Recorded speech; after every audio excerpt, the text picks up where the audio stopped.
Oh, good, you made it. I thought the weather might have kept you away. As you can see, I'm just sorting some clothes, but that's okay. You can come and sit by my fire, and we'll have some great stories and some great times on today's episode of Cozy Horror with me, Dr. Plague. So, get situated, and let's listen to some great stories while you warm up a little bit before I have to kick you back out again. This first story is about one of our channel's most loved and feared cryptids. It's certainly a cryptid that kept me in line when I was a kid, growing up in northern Florida. So, let's take a little time today and learn a bit more about Soap Sally. The storm was one of epic proportions. It closed the schools for 3 weeks, right up until Christmas break. 4 days before Christmas, that was when I met her. Better not stay out too late or Soap Sally'll get ya. Mom called this after me, right as I went out the door to go play with Rob and Tera. I rolled my eyes, slipping on my mittens as I grabbed my sled from behind the door. Sure, Mom, I'll be sure to watch out for Soap Sally. That was always what my mom told me. Her little attempt to scare me when I was a kid, I think. When I was younger, 4 or 5 maybe, Mom would use it to make sure I was inside before the street lights came on. I remember the first time she ever said it to me, the moment ingrained in my brain forever. I was heading out to play in the sandbox in the front yard, something Dad had spent all day building on his day off, and she had offhandedly told me to make sure I was in before the street lights came on, or Soap Sally would take me away. I had stopped, little pail and shovel in my hand, and asked her who Soap Sally was. My mother just shrugged and said it was something her mother had always said, and the two of us had used it as our kind of personal joke from then on. Better get the groceries in before dark, Mom would say. Soap Sally might get you. Better hurry up and take the trash out, Mom would say. I think I hear Soap Sally prowling around. We'd done it for so long, it was just kind of normal. But I wasn't a baby anymore. I was 12, and I knew Soap Sally was just a boogeyman that adults used to scare kids. She was no more real than the Wampus Cat, another of my mother's colorful stories, and I put it out of my mind as I ran to join the others. Terrell had told us that his brother had told him about a big hill near Basker's Pond. It's so steep that when you come down it, you almost fly, he said. So I trudged through the fresh powder, over the streets that no longer looked like streets at all, and made my way towards the edge of town. My hometown isn't very big, one of those 2 stoplights and a gas station kind of places you always drive through on your way somewhere else. There were maybe 20 kids my age in town, and our whole school could have probably fit in your graduating class. We knew we were living in a podunk town in the Georgia hills, and most of us dreamed about getting out after high school and doing anything but staying here. For some of us, that dream was actually realized. For others, the cemetery was all we had to look forward to. I met Terrell near Basker's Field, a small little picnic area that butted up against Basker's Pond. The pond wasn't huge, but it was a great place to swim and fish in the summertime, and just, kind of enjoy yourself. Today, however, it was a winter wonderland of fresh snow and chilling wind. Tera was bundled up to the eyebrows in a thick ski jacket, and his snow pants had little rolls in them that made him look a little like the Michelin Man. He, too, was clutching a battered old sled, and when he spoke, I could see the air puffing from his mouth, even under his hood. "'Bout time. Where's Rob?" That was when we heard a loud yell from up the road, and Rob came running with a banana-yellow disc under his arm.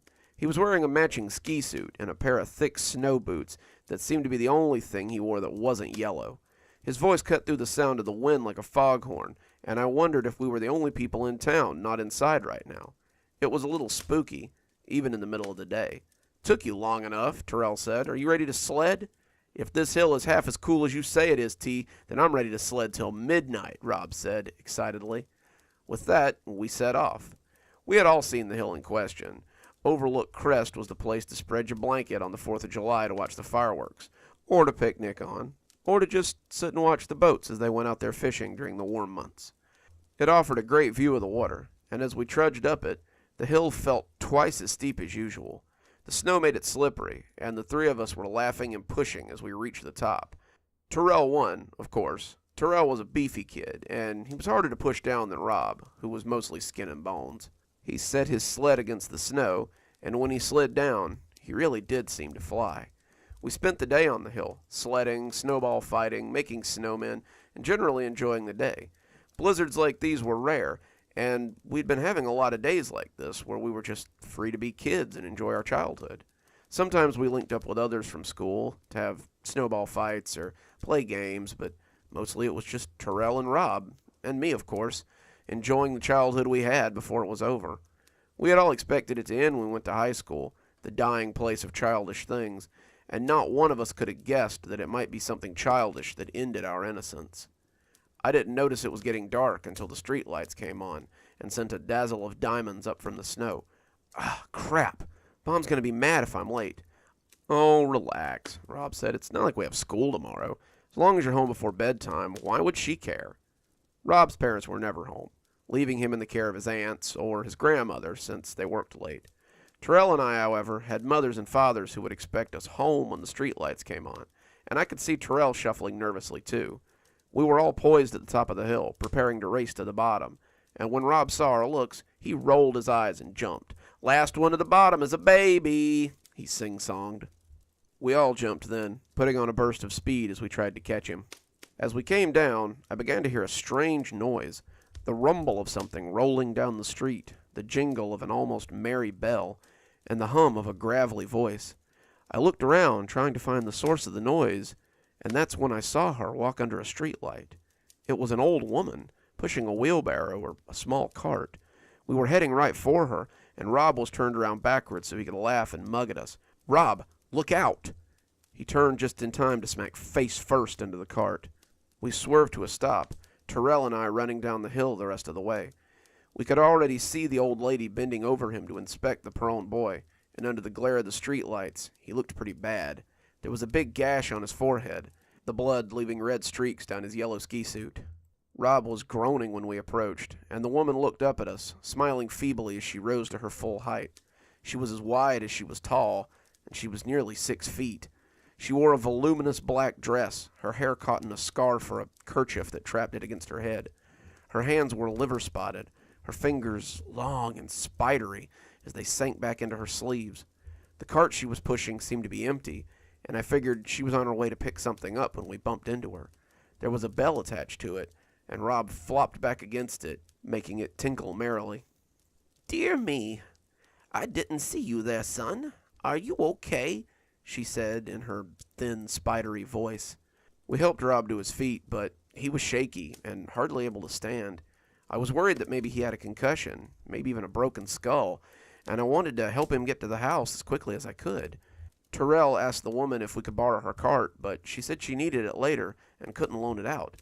"But I'll help you get back to my cottage so you can call for help. I'll make you something warm to drink while you call your parents and let them know what happened. Put him in the cart now. You can help me push him back to my house." I was hesitant. Mom was always clear on not taking rides from strangers, and certainly not going to their house. But Rob groaned and wobbled then, which made up my mind. Our town was so small, after all.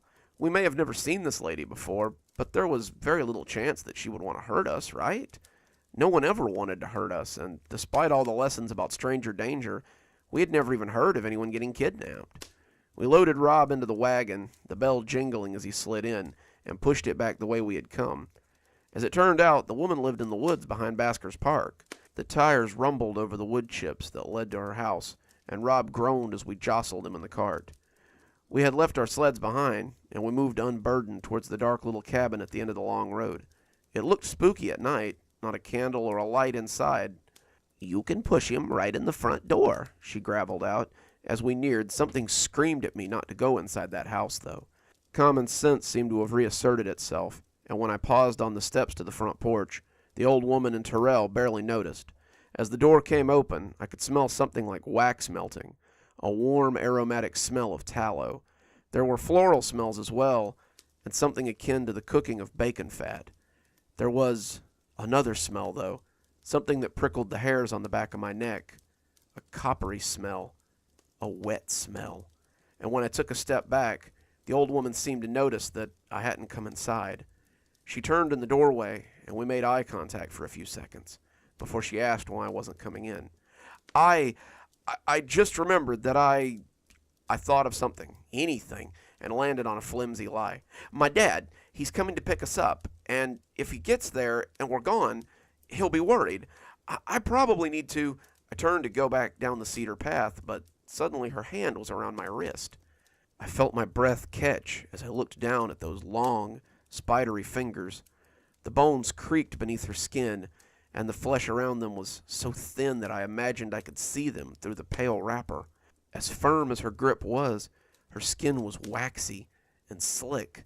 It reminded me of nothing so much as candle wax, heated tallow, and when I looked into her face, I could see nothing human there. Her face looked like an exceptionally well-crafted mask, a mask made of human skin. "Come inside," she whispered, and I could see that her mask bore too much makeup. She had really caked it on, and it made her look almost clownish.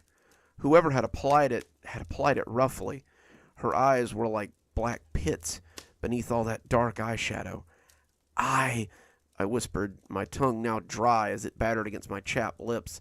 "I just need to tell my dad where "Your father can't help you now," she breathed, grinning with her mouth full of gravestone teeth.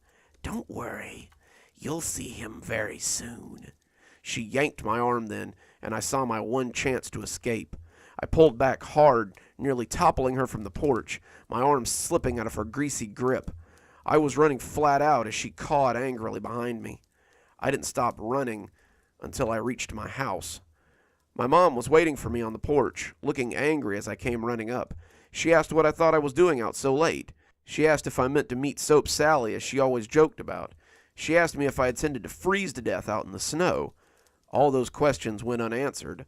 All her anger disappeared as I wrapped my arms around her and told her that some old lady had taken Terrell and Rob.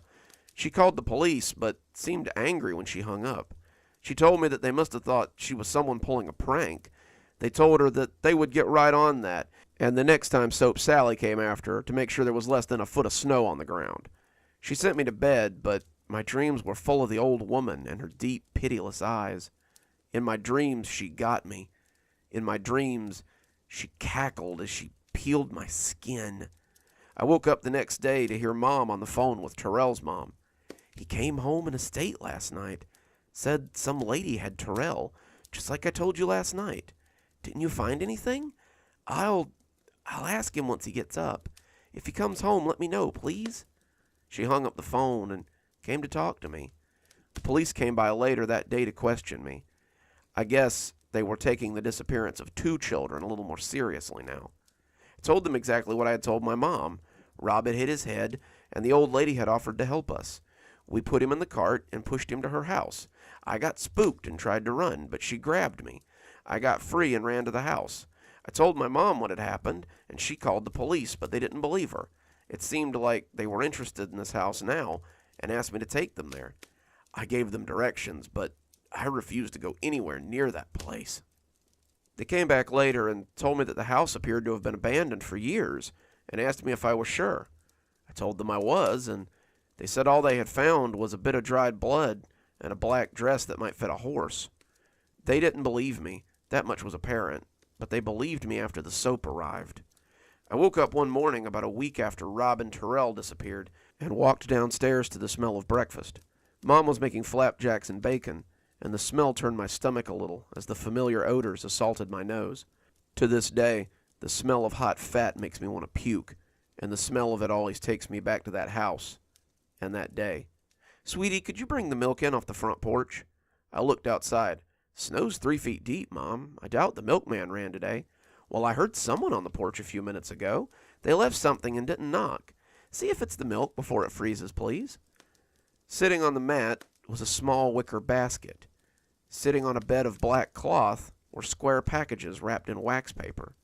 I felt my breath hitch as I saw the cloth, but tried to shake it off. What didn't remind me of the old woman in the woods these days? I reached down to pick up the package and felt the semi-solid brick of soap as it smushed a little between my fingers. I unwrapped it, not sure who would leave soap on the doorstep, and that's when I saw the note. It was under the soap, written in a long, spidery hand, and the words sent a shudder through me that the winter chill couldn't top. "See you soon." I felt the soap slip from my numb fingers. When it hit the boards, I looked down and saw something that pushed a scream up my throat. It was a bone. a finger bone. The police told my dad that it was Rob's finger bone, but they found trace evidence of Terrell's bones in the other bar of soap. Both their parents had received similar baskets of soap, and, unfortunately, Rob's grandmother had brought it out of the bathroom when the police came to check. She had been washing her hands with it all day, having no clue that she was washing her hands with her grandson's body. My own grandmother came to visit a few days later. She and Mom had a long talk about something, and I got the feeling that Mom didn't want her to tell me something. As she shuffled to my room, I couldn't help but shudder as I imagined my door opening to reveal a huge woman in a black dress and a shawl leering at me as she smiled with her witch's grin. When Grandma knocked, I told her to come in. She sat down on the bed and seemed to think about what she meant to say. "I grew up in this town, too. You know that. One night, my friend Grace and I were late coming home from a church dance. We cut through the park, and as we passed by the sign that said, 'Welcome to Basker's Park,' we saw an old woman who was trying to fix her cart. She asked us to help her get the cart to her house, and we obliged.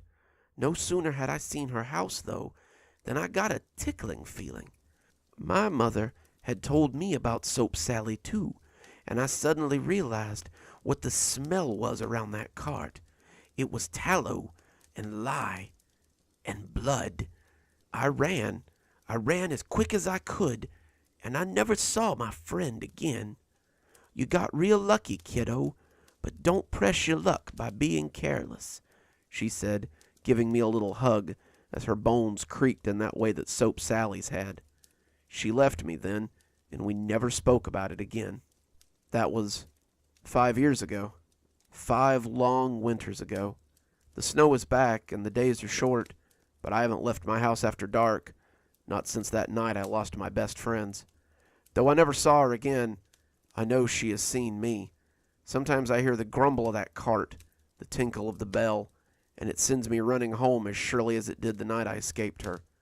My greatest fear is that she will make good on her threat one day. One day, Soap Sally may leave me on my parents' front porch, their missing son unknowingly come home. 1, 2, 3, 4, 5. Darn, I could have swore I had more boxers than this. Oh well, I'm sure they'll turn up later. Oh, sorry, I was talking to myself there. Let's move on to another story, and this one is an oldie, but definitely a goodie. I can speak from experience that a lot of odd things sometimes go on in the mind of an artist, but the subject of today's story has a little bit more going on than even I can take credit for. But nonetheless, let's delve in and see what lies in the mind of an artist. Oh, good. You're awake. Don't struggle too much. I know what this looks like, but I promise I'm not going to kill you. Your rope's too tight? I can loosen them a little. Sadly, the gag has to stay on. You see, I can't have you interrupting me while I create my masterpiece, or while I tell you how we came to be here. Do you recognize me? No? Maybe you're not an art lover. My name is Roland DePriest, and I'm a world-renowned artist. My work has been seen in galleries, museums, and was once the showcase of any place it was housed.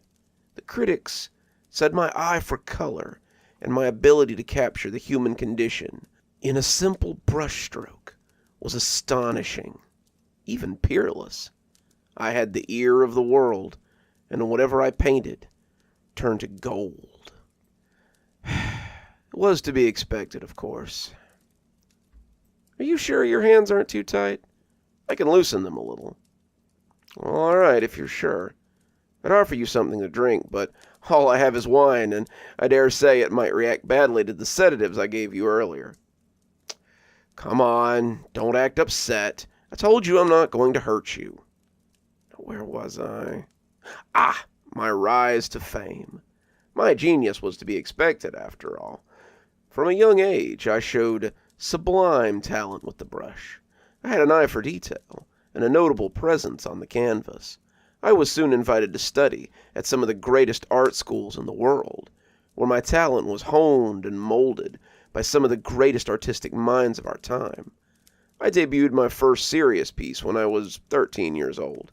By the time I was 14, I had my first gallery showing, and for my 18th birthday, I was honored to have one of my paintings hung in the Metropolitan Museum of Art, alongside the greatest works of our time. It didn't stop there, though. My work was hung in the Louvre in France, the Acropolis Museum in Greece, and even the Prada in Madrid. Every serious art critic said they wished they could see in my mind so they might glimpse my genius firsthand. For several years, I was the toast of the art world. Sadly, though, it only made my fall more spectacular. What? What's wrong? Why do you look so scared? Oh, but of course, I guess it's a little disconcerting to see a man who's kidnapped you holding a gun. Don't weep so. Tonight, this gun is my brush, and the walls of this basement are my canvas. For the love of God, stop struggling. Tonight, you're going to be part of history, and you're shaking and flailing like I'm a wild animal. Now you've made me lose my train of thought. Where was I? Ah, yes, my fall from grace.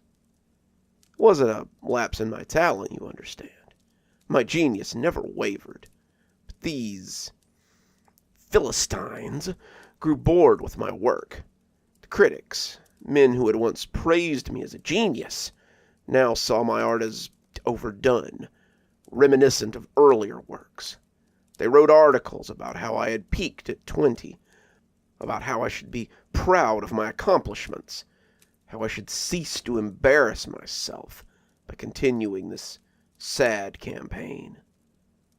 They, again, wrote how they wished they could get a look inside my head, the mind of the artist, so they could see where it all went so wrong. I tried modern art, living art, interpretive art, but it all amounted to the same thing. The loving eye of the public had turned from me. And now, it's come to this. Why do you continue to struggle and weep? I've already told you that I'm not going to hurt you. No. Your job is to tell the world about my latest work.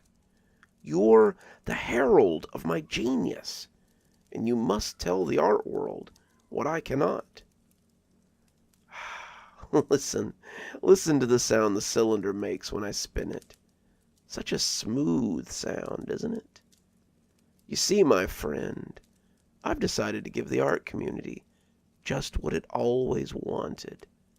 If they want to see what's inside the mind of an artist so badly, then they're going to love my last piece.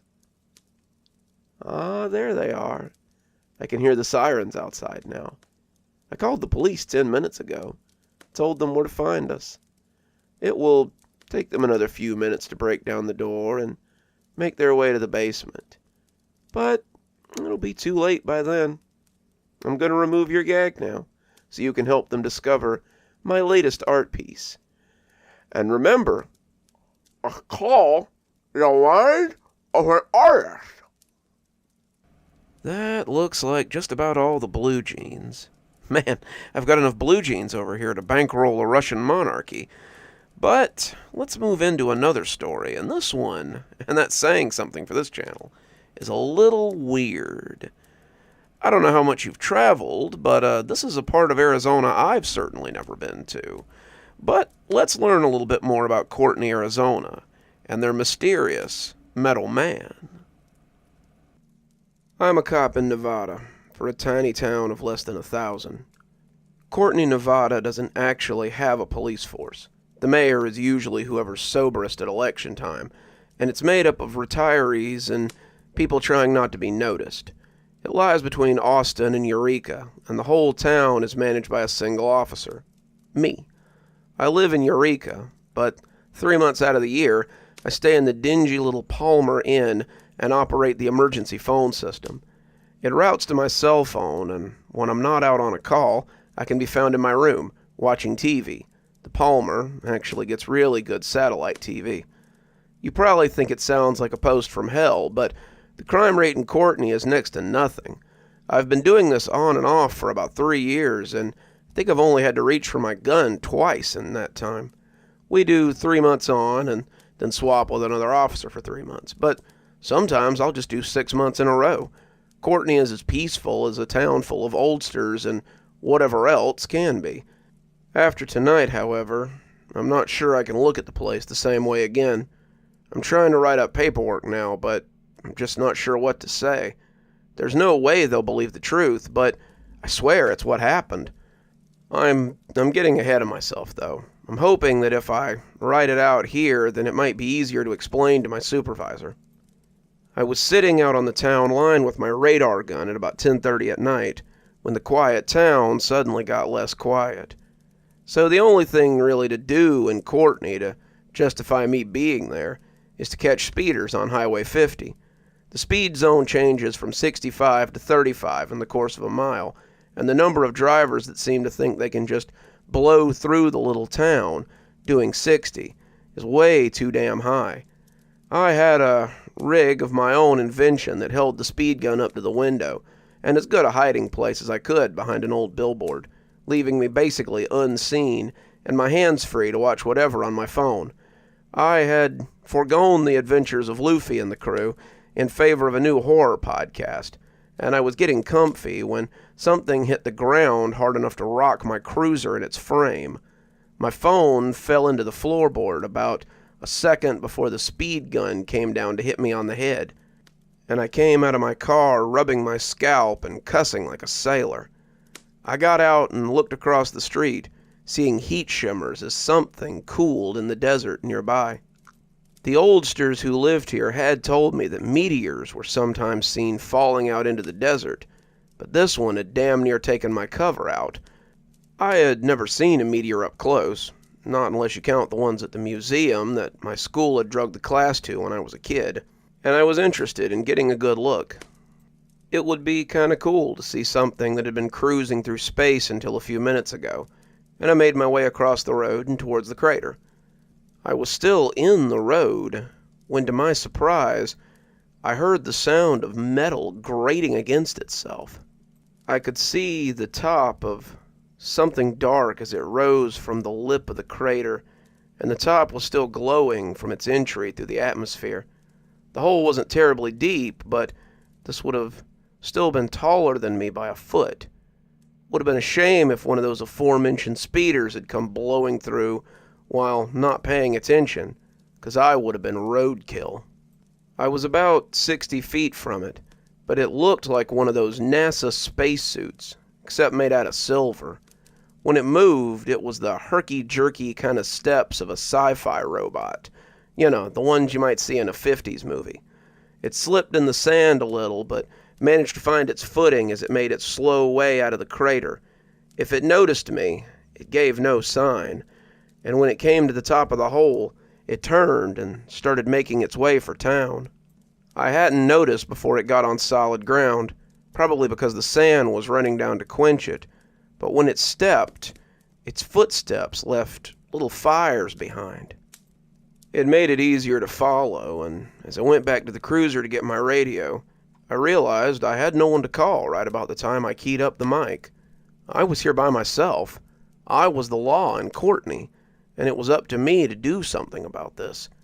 I dropped the handset and climbed in instead, keying the engine as I pulled out and followed the strange creature that had crashed randomly on the outskirts of the little burg. It wasn't hard to follow him. His feet left little fires behind him, and his pace was slow, as if he weren't really in a hurry, as he made his way closer and closer to town. Watching him go, I wasn't really sure what to do with him if I tried to stop him. Could he be stopped with anything in my car? I had a shotgun, my sidearm, and a couple of those flashbangs we used on large groups of people. None of that seemed like it would do much against this metal man who was slowly making his way through the desert. Watching him move was like watching a stop-motion short. He was kind of a strange automaton, A metal man whose skin was still slightly red from his fall from space. Instead of pulsing and burning, as his steps had, he seemed to shimmer, like a heat reflection. He didn't seem lost, his pilgrimage definitely going in a certain direction, and as the lights of the quick fill broke the darkness with their phosphorescent intrusion, I began to get a little nervous. The quick fill was a 24/7 gas station that boasted 12 gas pumps and a huge underground holding tank. God only knew what would happen if this thing set fires that went down to the reserve tank. I whipped into the parking lot as I popped the trunk and grabbed my shotgun. It had buckshot in it, a higher caliber than the 9mm slug in my Glock, and when I hefted it, it felt like I had 4 shells ready and waiting. There was a box of 12 in the trunk, and I put them in my jacket pocket before chambering around and taking the safety off. I didn't know what this thing was capable of, but I knew I couldn't let it menace my town. "You, all right, Sheriff?" Came a shaky voice from the door of the quick fill, and it startled me enough to almost make me drop my shotgun. Clyde Haggerty, the 19-year-old kid who ran the register at the quick fill after 10:30 p.m., looked pretty scared.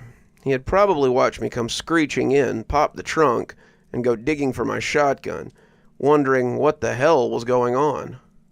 In his mind, it was probably robbers or dopers, but he had no clue what was coming out of the desert for him. I didn't want him to see this thing suddenly vaporize me with a death ray or something, and when I turned towards him, he jumped back a little as the barrel of my shotgun flagged him. "Go get yourself somewhere safe, Clyde. Something's heading your way, and I don't want you to get mixed up with it." Clyde nodded, and I heard the door click as he went back inside. Hopefully, he was hiding in the cooler or something. I turned back to find the creature lumbering closer, its distance now about 50 feet from me. The shotgun wouldn't do much at that range, but that would give me enough time to follow protocol and give it a warning before opening fire.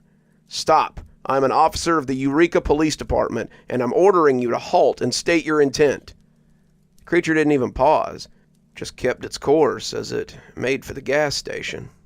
"Stop! This is your final order to stop, or I will open fire." It was well within range now, the fires burning behind it, making it hard to miss, and when I squeezed the trigger, the gun bucked as the shot slammed into it. The metal man never slowed in his pursuit, and as I loaded another round, it was now about 20 feet from me. "Stop!" I yelled, squeezing the trigger and pumping a new shell into the barrel as the old one thundered forth. A third shot let fly a second later, but if the creature was even registering them, it never showed it. It kept coming as I fed new shells into the gun, and as I slid the fourth into the receiver, I felt a sudden and excruciating heat. It was like standing too close to a bonfire, and as I stumbled away from the thing, I looked up to find that it was within 10 feet of me. It appeared that it was still very hot, and its skin radiated an intense heat that the sand had done nothing to quench. I yelped again as my fingers blistered, and I realized the gun was soaking up as much heat as I was. I tossed it down, and not a moment too soon either.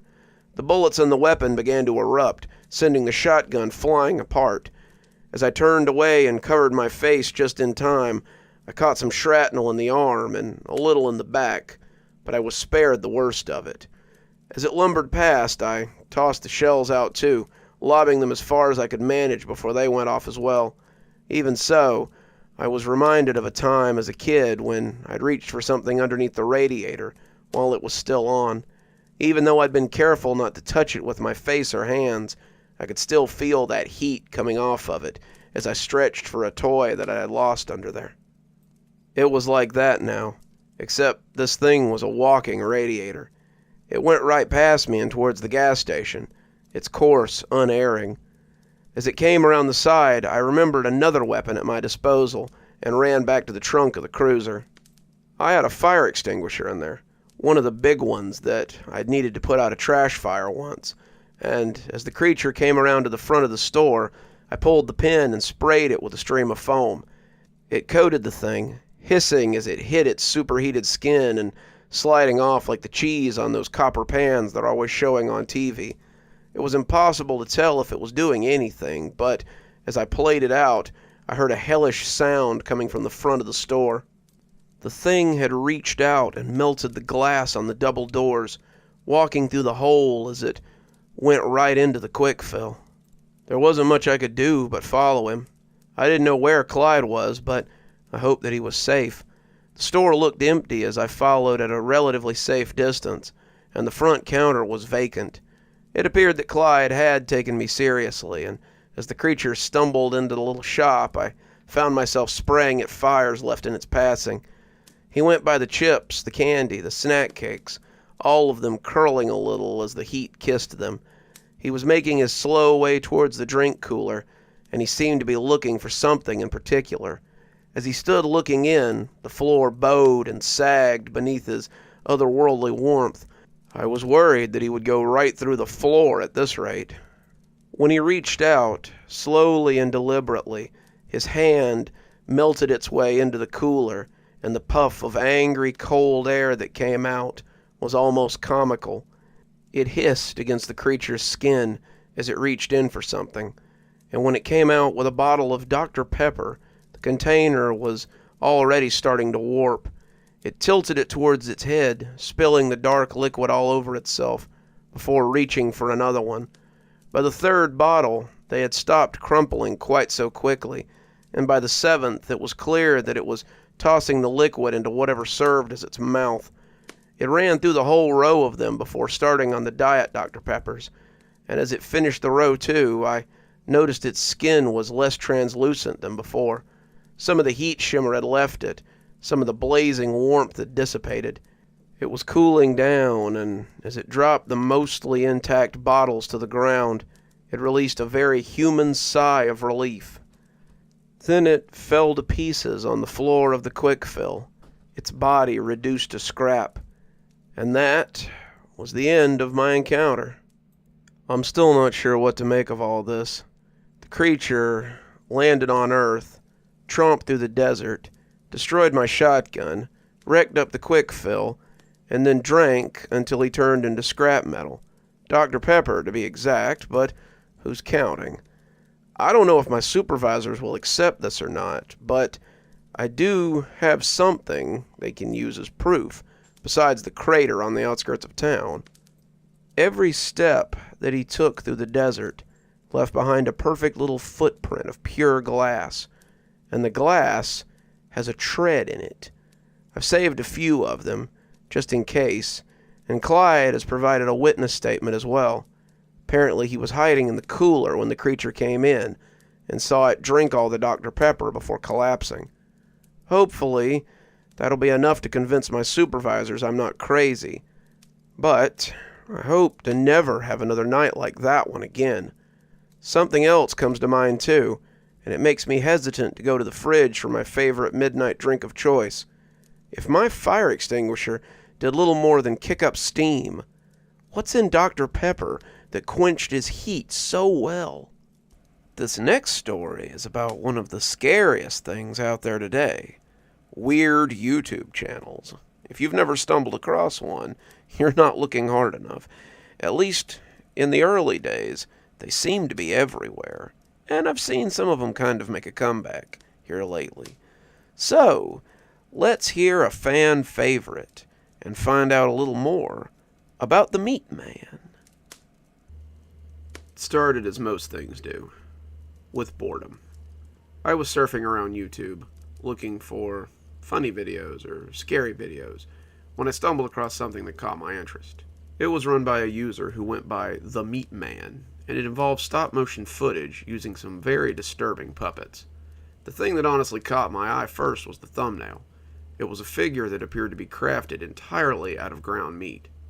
I remember seeing the model and lifting an eyebrow as I took in what I was actually seeing. Now, when I tell you that the models were grotesque, I don't mean they were ugly or badly made. They were very well put together, and the amount of detail that had gone into them was astonishing. These meat puppets had hair and clothes and facial features that had all been meticulously crafted to the point of being a little uncanny. I would have almost expected them to blink or move on their own, and they seemed too lifelike for the medium. The episode I had found was episode 5, and as I watched it, I quickly began to realize that this was no normal bit of YouTube content. Episode 5 involved 3 characters, Lisa, Steve, and Michael, as they prepared for the arrival of a 4th character, Dawn. The background music was jangly and discordant, somewhere between a calliope and a merry-go-round, and it often made the voices hard to hear. The characters were cleaning up the house, which was mostly a sheet of paper with windows drawn near the ceiling, and some furniture crafted from modeling clay. As they cleaned, a voice told us how Lisa was being lazy and expected Michael and Steve to do the majority of the work. I remember thinking that was odd because her character moved and dusted and tidied at least as much as the others did, and they seemed to be working well together. After a few minutes of herky-jerky cleaning, a hand came down from the ceiling and congratulated Steve and Michael on a job well done. It then pointed a pudgy finger at Lisa and scolded her for being so lazy. The voice said that Lisa would not be allowed to join the party later, since she hadn't helped. As Michael and Steve walked off stage, Lisa's character curled into a ball as the loud party music played in the background. I remember feeling bad for Lisa as the last frame sat frozen in place, the camera zooming in on the prostrate Lisa, as she sat hunkered against the wall. Though I couldn't hear anything over the loud party music, I could see the small figure shaking a little as though she might be crying. What the hell was this? Why did it suddenly make me feel almost voyeuristic for watching the suffering of a lumpy knot person? After that, my morbid curiosity was hooked. I went to the attached channel and saw that he had about 10 videos up, all added within the last month or so. His channel was small, only about 80 subscribers, and they were all in that same stop-motion style, where he used the figure's grotesqueness to his advantage. I found the first episode, Friendship, and decided to watch it. The video was about Lisa, the meat puppet from before, and how she was sad and lonely all by herself. The puppet mostly sat in the same familiar position, bent over and appearing to sob. Suddenly, 2 other familiar puppets, Steve and Michael, came into the scene, and Lisa seemed happy to see them. The pudgy hand, whom she called Father, said that he had seen that she was lonely and had gotten her some friends so she wouldn't cry so much. The hand stroked her delicate hair, and it seemed to be much nicer to her than it had been in the previous episode. The 3 hugged and said they would be friends forever. Then the episode ended and the screen went black. It had lasted less than 5 minutes all told, but it still made me feel strange and put off. The puppets were so odd-looking, and I just couldn't shake the feeling that there was something not right about them. I was also hooked, and immediately loaded up the second video. It was like a train wreck. I needed to see how it came out, no matter what the carnage looked like. The next 2 episodes were pretty similar to what I'd come to expect. They were called Cohabitation and Family, and followed the lives of Lisa and her new roommates. They set up some furniture and had some getting-to-know-you chatter as wonky music played in the background, making their words hard to hear sometimes. It was the typical stop-motion fare, but there were odd refrains sometimes in the middle of the stop-motion. During one in particular, the boys, Steve and Michael, were talking with Lisa about what they were going to make for dinner. The stop-motion abruptly cut, and you could see 5 or 6 seconds of the model just standing, as loud sobbing came from the background. Amidst that sobbing, there was a soft but angry voice trying to quiet them. I had to rewind it a few times in order to catch it, and I remember wondering if this were some sort of artistic film or something. Was the artist trying to make some kind of point? Maybe he was trying to hide it amidst the stop motion or something, make it even more artsy. It wasn't until the 4th episode that things got bad for Lisa. I noticed that while the first 3 episodes had come out one a day, the 4th video had taken almost a week to come out. This wouldn't have been strange for any other channel, but the total shift from episode 3 to episode 4 was alarming. The video was about 5 minutes long, and seemed to entail Lisa going out on her own for a night walk and getting lost. She had gone out for a walk, despite being told not to by Father Hand, and had gotten herself lost in a forest that seemed to be drawn on white paper. The trees were the big swampy kind you often saw in kids' art assignments, and it was clear that Father Hand was no artist. He wasn't a consistent narrator either, because his voice and his tone seemed to get angrier the longer the episode went on. The condition of the puppet looked ghastly, and that only added to the surreal horror of the show. The Lisa puppet was clearly in bad shape, and halfway through the show, a piece fell off of her and landed on the table. The narration ended abruptly, as the music continued over the visual of the graying puppet just standing in place. The sound of someone stomping off was audible over the jangly Discord, and the steps sounded heavy and angry. There was a brief moment of someone begging to be let go, but it cut away just as the sound of screaming started. The video was edited poorly, and an attempt had clearly been made to cut it out. When the show resumed, the Lisa puppet was complete again, with what appeared to be a hunk of fresh meat attached. The piece that had fallen off, however, still lay on the table, as though it were no more useful than a snakeskin now. Towards the end of the episode, the Lisa puppet bent over and seemed to weep as she was alone and scared in the forest. This weeping was overlaid by a soft and frantic weeping in the background as well, though I'm not sure we were meant to hear that part. All of a sudden, the father hand came and showed her the way home. It scolded her for running away, and told her she must never do that again. Much like an actual father, the hand seemed relieved as well as angry, and the meat Lisa went with him to the house meekly enough. When they returned, the Steve and Michael puppet did not seem happy to see her. They shunned her silently, and the episode ended with Lisa crying in a corner somewhere. Then the episode faded to black, and the credits rolled. I hovered my mouse over episode 6, not sure if I really wanted to watch it. Episode 4, called Thankless, made episode 5 make a lot more sense. Father Hand was still likely punishing Lisa for running away, though the start of the episode made it very clear that Lisa had just been going out for a walk. The episodes were easy enough to follow, but something in them still made me uneasy. Why were these characters living under this supposedly fatherly Hand character? Why did the narrator call them roommates if the father Hand treated them like his children? The whole show was just odd and had a very surreal nature to it. There seemed to be an underlying story that I just wasn't getting. I was invested, though, and I had to see how it came out. Episode 6 was the strangest by far, and the comments on the video seemed to prove that I wasn't just going crazy. It was called Melancholy, and the episode started with the same weird dance music and a shot of Lisa hunched up and crying. The crying, however, was not the canned sound it had been before. The episode was 3.5 minutes of someone sobbing heartbreakingly, the kind of sobs that are equal parts hopelessness and terror.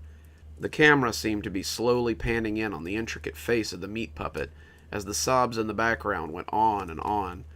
I had seen some strange videos in my time, but this one definitely took the cake.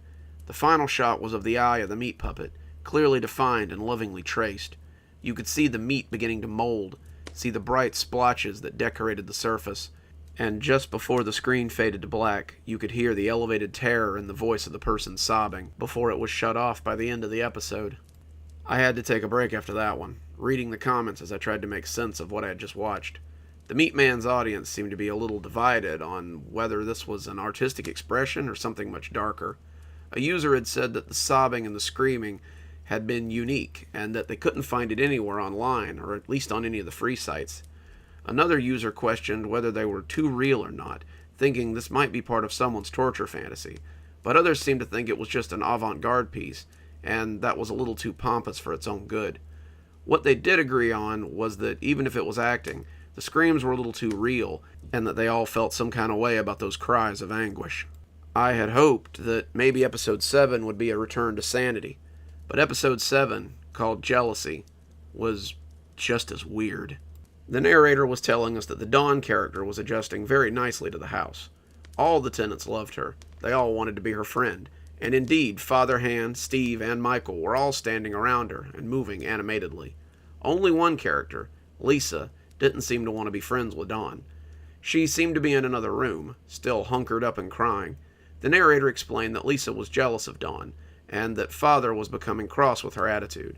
The sobs from the previous episode were gone, but there were some other low noises, barely discernible over the loud jangling music. The puppets seemed to be in much better condition as well, and I suppose they had changed the meat out on them recently. The Father Hand came and yelled at Lisa some more, but she just stayed hunkered up and crying. Finally he left, and the episode ended as the camera zoomed in on the little meat woman hunkered in her anguish. I looked at the next episode and wondered if I really wanted to see more. It felt like I'd been watching for hours, but it turned out that all 7 episodes had taken less than 30 minutes. Something about watching the byplay between the characters had gripped me, and I felt that I needed to finish it. At the same time, there was something much darker here than I had expected. This was like someone's confession. The whole thing felt very intimate, and I felt almost voyeuristic for watching. I clicked the next episode, though, telling myself that another 3 episodes wouldn't do much damage. How wrong I'd been. Episode 8, called Hatred, opened with Lisa leaning against a paper wall as the others tried to get in her room. They started out nicely asking her to come out, wanting to talk, wanting to see her. The narrator told us that Lisa had been shirking her chores and saying unkind things to Father Hand about the other roommates. Father Hand had, of course, shared these things with the others, and now they wanted to talk to her. As their knocking became pounding, all 3 of them pushing and pulling at the door as they banged and kicked, Lisa pulled her hands to her ears and put her head between her knees. The narrator told us how Michael and Steve wanted to talk, and how Dawn was really upset that Lisa would judge her so hastily. As they pounded and banged on the paper door, Father Hand suddenly came into the scene. Lisa looked up from her knees and seemed unsure of what to make of the sudden appearance of the fatherly phalange. Father Hand told her that she had brought discord to the house, and that he could no longer ignore her insolence. The hand turned itself into a fist and began to beat the puppet savagely. Chunks of meat fell off and were squashed beneath the pounding. The wire body was twisted and warped, and the whole scene was made all the more horrific by the overlaying carnival tune that scratched like razors across my brain. It ended as Steve and Michael knocked, and the camera zoomed in on the sad pile of meat that Lisa had become.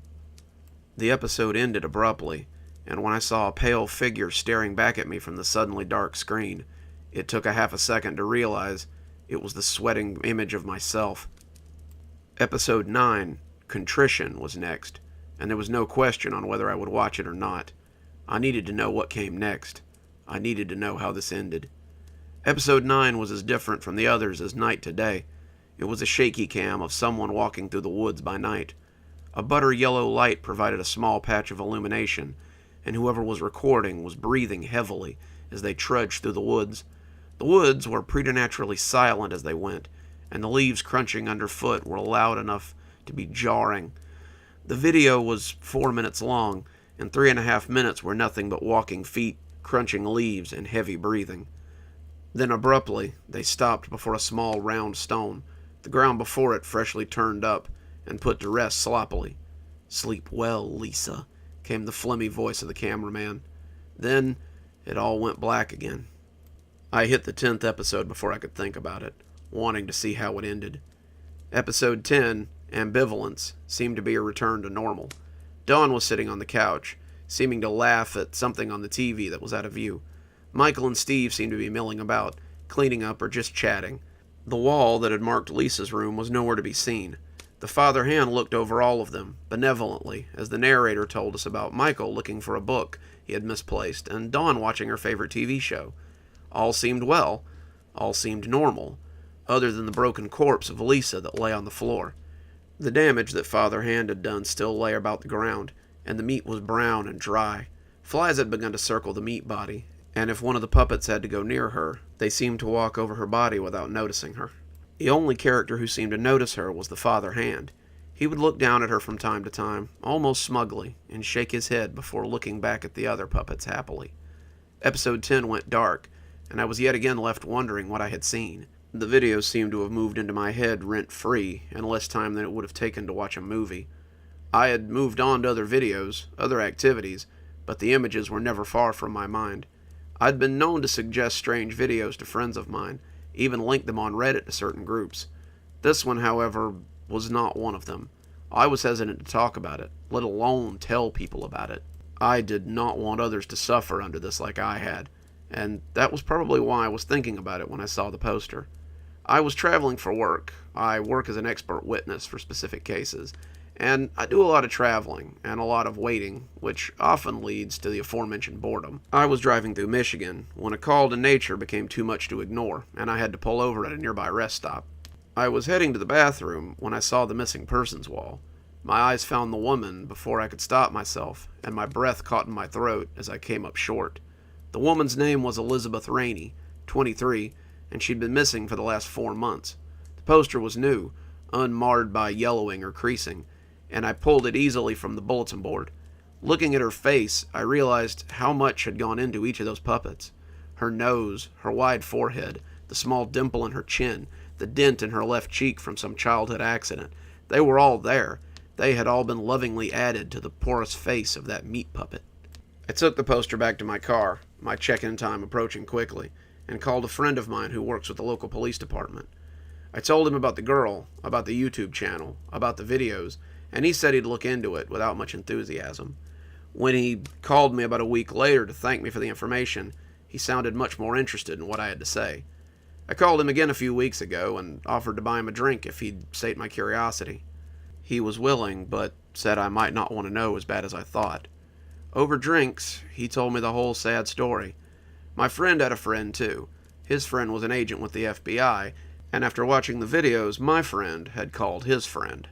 He sent him a link to the channel and asked him to take a look. After his friend had watched the drama for himself, he had tracked the IP to see what he could find. Turned out that Elizabeth wasn't the only familiar face that was missing in the Michigan area. Michael Chavez, Steve Schwote, and Don Lee were also missing from the same area. The IP address was coming from an old house near Lake Huron. The owner, David Matthews, owned the house and quite a lot of the acreage out there. When they had raided his house, they had caught David by surprise and found more than they bargained for. He had been keeping them in his basement. The sick bastard had a large finished basement with 4 separate rooms. The central room held a couch, a TV, and a large kitchen table with a small set for the show and a camera. The puppets were on a shelf nearby, their bodies gray and sagging off their clothes hanger bodies. The other implement in the room was a large, rusty meat grinder. A meat grinder with strands of rotting meat hanging from the spout. He had said flies had been thick in the room, and the sounds of moans had not begun until they started kicking down doors. Dawn, Michael, and Steve had been laying in their respective rooms. Most of them, anyway, my friend had said, taking a long pull from his beer. He sent me the photos of the crime scene. I wish to God he hadn't. Dawn had been in the room that had likely once belonged to Elizabeth. David had been in the room that had likely once belonged to Elizabeth. He'd been wearing her dress, the fabric badly stretched around his frame, and was sobbing in the corner. No matter what the agents had said to him, his response was always the same, his rocking making a strange grinding noise as his bottom slid over the concrete. He kept saying, "I shouldn't have played God. I shouldn't have made her sleep." Again and again and again. The others didn't say much of anything. He had scooped them to the bone, cutting off fingers and toes, arms and legs, so he could grind them up to make those damn puppets. He'd used tourniquets and animal tranquilizers to keep them alive. Michael and Steve were a little more than torsos, Steve having half a leg and Michael a little more than an elbow. Dawn was missing her legs, but her arms were thankfully intact. She'd only been in the basement for a month, and it seemed he hadn't had much time to take from her. They had gotten all of them out of there, and David Matthews, the meat man, was now in custody. "A real win for the good guys," my friend had said, his stare 1,000 miles long, though none of them will ever walk again. The men are in a catatonic state, and the girl only gibbers. But at least we saved them before he could finish his sick little play. They had yet to find Lisa's body, but he told me they hadn't given up yet. As I sit here, going over the facts as I write, it all just runs through my head like a rat in a maze. Every moan, every sob was this sicko harvesting his victims so he could replace the flesh of his precious puppets. I was an unwilling participant in this, watching and encouraging this sick bastard to continue. I want to forget it, but I can't. I may never forget what I saw in that short hour of my life. I may never forget the terrible knowledge that the meat man has invested in me, and I may find my curiosity sated for quite some time. I think my days of roaming YouTube in my boredom may be at an end. One more story, and then I think it'll be time to trade my laundry basket in for a sponge so I can start on these dishes. Let's learn a little something about a bit of fauna that you might want to look out for coming to a backyard near you. Let's hear a story about a man who lived in the hollow oak tree. None of us believed him. How could we? It was just so odd that it couldn't be true. I swear to you that it happened. I can't prove it, but I swear to you it happened. We all just kind of shook our heads, but the look on Roger's face should have been proof enough that he was serious. He just looked so haunted, like he'd seen something that would never leave him. Roger's a habitual drunk. He manages it well for work, but he's been a drunk since I met him in college. Not a social drinker, or a fun drunk either, but a hardcore alcoholic. Like I said, he keeps it under control so he can hold a job down, but From quitting time till he passes out, Roger is drunk and in his own world. The story he told us happened in the park last night, and the way he told it made me think that while he was telling it, he might be stone sober. Roger had been off that day, so, of course, he's headed straight down to McGrady's at 11, just as the other day drinkers were starting to sober up. He drank his lunch, met us for shots after Ryan and I got off work, and then left about 8 when the bartender told him to stop smacking the jukebox or get the hell out. Roger, very drunk at this point, had staggered out and gone to the park across the way. He intended to sit for a minute and wait for his head to stop spinning long enough to pick up a fresh bottle and start drinking at home. I was sitting on the bench near the little pond, you know, the one across from the hollow oak tree. I had nodded, knowing just what he was talking about. The hollow oak is kind of a landmark in the town. Guys from the agricultural college had tested it a few years ago and determined that it was 80% hollow on the inside. They were at a loss to say how it stayed in the ground, but it did, and people sometimes came to take pictures. The city had set up a little chain perimeter around it, and you weren't supposed to touch it or disturb it in any way. So I'm sitting there, watching the sun go down, and night begins to settle, when I see this guy come out of the tree. We had asked him if he meant someone had been, up in the tree or leaning against the base of the tree. But Roger just shook his head and repeated that the guy had been inside the tree. It's like he had floundered with his words for a minute before settling on, you remember when you were a kid and you played with Play-Doh? You had that thing that would squeeze the clay through a little hole and make, like, spaghetti or something? Well, it was kind of like that, except way worse. He said it had started with an arm. At first, Roger had just thought it might be a squirrel or a bird, but when the finger gripped the bark, he began to think he might be hallucinating. The arm pulled its way out of the knothole, and pretty soon, a pale shoulder was sticking out too. The shoulder stretched and turned, and when a head followed, Roger said he almost screamed. He was certain he was hallucinating then, sure that the sauce had finally cooked his brain, but he doubted even his mind could create something like this. The tree pushed the person out, head and shoulders, knees and toes, and the man had hit the ground on all fours like some kind of spider. He scuttled across the grass under the chain. When he got to the edge of the barrier, he started making gagging noises. As Roger watched, the man had thrown up a dozen small somethings and then scuttled to the other corner of the barricade to do it again. He had done this 3 more times, upchucking into each, and when he looked up from the 4th round, he had made eye contact with Roger. The man's face, he said, had been confused, but not afraid. He was looking at something unfamiliar, and when he smiled, Roger felt his breath catch in his throat. The man's teeth were pointed like a bunch of sewing needles, and the look had been far bigger than Roger's pickled brain could understand. The smile looked painful, too big, like he could have swallowed me whole. Roger had run then, run all the way home. That's where we'd found him last night, passed out on the floor and mumbling in his sleep.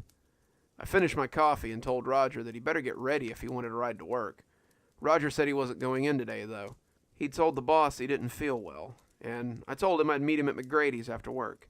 He had shaken his head at me, mumbling about how he'd never go back in that bar again. I think I might be done with the sauce for a while, he said, his voice shaking like a leaf. I rolled my eyes and left for work, expecting I'd find him drunk when I got to the bar that night. When I got to the bar at 6 o'clock, though, he was nowhere to be seen. The bartender said he hadn't seen him all day, but asked me to remind him that his tab still needed settling. I asked a few of the regulars, and they said they hadn't seen him either, so I stepped out of McGrady's and found a familiar shape sitting in the park. I walked up to Roger and found him stone sober, sitting on the same park bench he had told me about in his story. "Have you been here all day?" I asked. Roger nodded as he stared at the tree. I had never seen Roger this way, and it kind of scared me. I'd seen him sober before, and I'd seen him drunk plenty of times. But this was different. He was like a different person, someone who's seen something he can't comprehend, and I felt sorry for whatever it was that was going on inside his head. "You were serious about that thing, weren't you?" I asked. Roger nodded, his eyes boring into the tree like he meant to melt it. I wanted to walk away, but I found myself sitting down beside him instead. My morbid curiosity had gotten the better of me, and if this creature was real, and I wanted to see it myself. So, we sat like watchers in a theater, waiting for the show to begin. It wasn't a short sit either. 6 became 7, 7 became 8, and 8 became 8:30 as we sat watching the sun sink lower and lower. It was high summer, and the days were long. Just before 8:30, the sun became a burning coal on the horizon, and the two of us tensed for what might or might not be about to happen. As the darkness settled over us, I sighed. Good one, Roger. Got me to waste my whole afternoon on this nonsense. Come on, I'll buy you a drink, and you can have a good laugh at me about how you... But he grabbed my arm then, pointing at the tree with a shaky hand. I looked back, and a long pink worm was beginning to make its way out of the knothole. It's just a worm, Roger. You got drunk and hallucinated something that scared you. I'm glad you're using it as an excuse to get sober, but don't ask me to buy into your delusion. Does that look like a worm to you? He asked, his voice shaking. I glanced back and saw that it indeed no longer resembled a worm. The one worm had become 5, and they were attached to a pale pink hand. The hand had unfurled from the hole like an alien flower, and as the wrist made its way out, I realized that the show had begun. The wrist emerged, and behind it came an arm and an elbow. The shoulder was next, and as the tree sprouted a man, I found myself unable to look away. He came slithering from the knothole, this boneless creature in human flesh. It was like watching dough being pushed through a press, and I wondered how it could possibly do this. When his head came free, it looked like nothing so much as a helium balloon being inflated. How? I gibbered, my mind refusing to understand what it was seeing. How can this be? If Roger knew, he never answered. The two of us sat mesmerized as we watched this fully grown man come slithering from a gnarled hole too small for a squirrel to fit into. He hung from the opening when it was down to his legs, a caterpillar ready to slide from his cocoon, and he hit the ground on his back before flipping over gracefully and scuttling on all fours towards the chain-link fence. When he opened his mouth, a spray of small somethings came spilling out onto the ground. They were black, looking like the smooth river stones you sometimes buy at a hobby store. He threw up about 20 of them before scuttling to the other corner. He repeated this operation 4 times, and as he opened his mouth for the 4th time, I saw the double row of pointed teeth in his oddly large mouth. He looked up after seeing us, and just as Roger had said, he smiled before scuttling back into his tree and pressing himself back into the hole. It was like watching a blow-up doll deflate in slow motion. First his arms, then his shoulders, then his head, then his legs. Before long, his feet were disappearing grotesquely back into the cramped little opening. By the time he was done, it was almost 9, and I felt as though my brain had been awake for days. That probably sounds weird, but when you see something like that, something that just doesn't make sense, your brain tries its best to make it fit into the picture of the world you know. Birds fly, fish swim, and this man compresses himself in and out of a tree so he can throw up. I stood up then, and Roger grabbed my arm. Don't do it. If you look, you won't be able to stop yourself. I pulled myself away from him, wanting to see what it was. I needed to know. Why did he come out to throw these things up? Were they bugs that were killing the tree? Were they some kind of sickness he had to keep purging? Why did this thing that defied logic come out of this tree just to throw up these whatever they were? I bent down, taking out my phone as I shone a light on the pile closest to us. I gasped. I couldn't help myself. They were acorns. Solid black acorns that were about 2 sizes too large to be a normal acorn. I reached down to pick one up, but my hand froze before I could touch it. I stood up, wiping my hand despite it having touched nothing, and offered to buy Roger a drink anyway. After what we had seen, I thought we both probably needed one. No thanks. I think I'm done with drinking for a while. Maybe you ought to come home too, he offered. We ended up heading home and just watching TV for the rest of the night. Roger hasn't had a drop of alcohol in a month, and I still find myself dreaming about that strange creature once or twice a week. It'll fade in time, but I want to get it down here so other people know. Given what happened yesterday, It's information that people might need. You see, the news reported that the Hollow Oak had gone. No one had seen it go, but the patrons of McCrady's had speculated that it must have been between midnight and 5 a.m. when the bar closed. Many of them had seen the old tree when they came inside, but reported that it was gone when they left at 5 a.m. after last call. But never fear, local botanists have reported that a small sapling has already sprouted in the spot its predecessor occupied. There's no evidence to suggest it might also be a hollow oak, but this reporter certainly hopes so, the man on the TV had said. I'd like to say this is where it ends, but unfortunately, there's a little more. You see, I couldn't get those strange acorns out of my head. I kept thinking about them, wondering about them. So the night before the hollow oak left, I went and watched the man as he went about his strange and disgusting ritual. Once he had gone back inside his tree, I went to the pile and took one. I put it in my jacket pocket, and now it's sitting on my desk. It seems to draw my eye, the little acorn almost appearing to beat like an infected heart. And my mind tells me to plant it in the ground. Roger told me that if I touched it, I wouldn't be able to help myself. And I guess he was right. I don't know how much longer I can stop myself from planting this thing, but I fear what might come tumbling out one night if it grows. So if the hollow oak should happen to land in your town, don't touch its strange occupant's acorns if he should come out to deposit them. I wouldn't interrupt his strange ritual either, not if I were you.